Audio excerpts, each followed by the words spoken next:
Here I have LG K8 2017, and today I'm going to show you how to grant access to developer options on this device.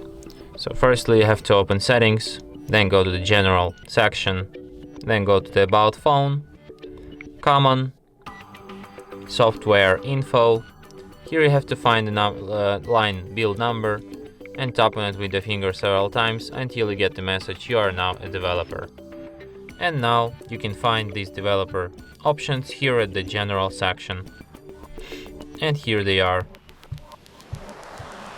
From here you can also disable them, and after that they will disappear from the settings list. Basically they should. Maybe they will disappear later.